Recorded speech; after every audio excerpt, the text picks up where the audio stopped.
அடுத்த ஆண்டு நடக்க இருக்கிற ஐபிஎல் போட்டிகளுக்கான மெகா ஏலத்தை பத்தின எதிர்பார்ப்புகள் அதிகரிச்சுக்கிட்டே வர நிலையில தான் ஐபிஎல் உரிமையாளர்களுக்கான பிசிசிஐயின் ஆலோசனை கூட்டம் பத்தின தகவல் வெளியாகி இருக்குது. ஜூலை மாதம் 31ஆம் தேதி நடக்கும்னு சொல்லப்படுற இந்த கூட்டத்துல ஒவ்வொரு அணியும் எத்தனை வீரர்களை தக்க வைக்கலாம் போன்ற முக்கியமான விஷயங்கள் விவாதிக்கப்பட இருக்கு. ஒவ்வொரு அணியும் ஒவ்வொரு விதமான பரிந்துரைகளை முன்னதாகவே வழங்கி இருக்கிறதா கூறப்படுகிறது.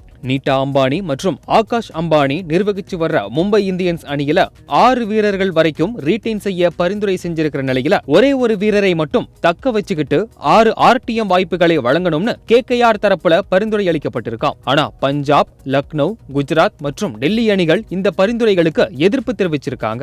ஒரே அணி 6 வீரர்களை ரீடைன் செய்ய அனுமதி கொடுத்தா ரொம்பவே சிறப்பா விளையாடக்கூடிய வீரர்கள் ஏலத்துக்கு வரக்கூடிய வாய்ப்புகளே இல்லாம போயிடும். அதுலயும் 25ல இருந்து 30 டாப் இந்திய வீரர்கள் ஏலத்துக்கு வரமாட்டாங்க.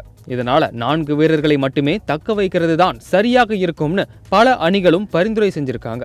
4 வீரர்களை தக்க வைக்கும் போது 3 இந்திய வீரர்கள், ஒரு வெளிநாட்டு வீரர் அல்லது 2 இந்திய வீரர்கள் மற்றும் வீரர்கள் என்ற அடிப்படையில் வீரர்களை தக்க வைக்க பிசிசிஐ அனுமதிக்கணும்னு பல்வேறு கோரிக்கைகள் எழுந்த வண்ணம் இருக்கு. நட்சத்திர அணிகளுடைய முதலீடுகளை மதிக்கணும்னு பிசிசிஐ தரப்புல பேசப்பட்டிருக்கு. அதனால 5 முதல் 6 வீரர்களை தக்க வைக்க அனுமதி வழங்க முடிவு எடுத்திருப்பதாகவும் தகவல் கசிந்து வருது. 2021 மெகா ஏலத்திலையும் ஆர்டிஎம் வாய்ப்புகள் வழங்கப்படல அப்படிங்கறதுனால இந்த மெகா ஏலத்திலையும் ஆர்டிஎம் வாய்ப்புகள் வழங்கப்படாதுன்னு சொல்லப்படுது. ரைட் டு மேட்ச் அப்படின்னு சொல்லப்படுற ஆர்டிஎம் வாய்ப்பை வச்சு தக்க வைக்காத வீரரையும் முந்தைய போட்டியில உரிமையாளராய் இருந்த அணி ஏலத்தில் எடுக்க முடியும். 5 முதல் 6 வீரர்களை தக்க வைக்க பிசிசிஐ அனுமதி அளிச்சா அதனால மும்பை இந்தியன்ஸ் அணி நிர்வாகம் தான் அதிக பலன்களை அடைய முடியும் என்பதே கிரிக்கெட் விமர்சகர்களின் கருத்தாக உள்ளது.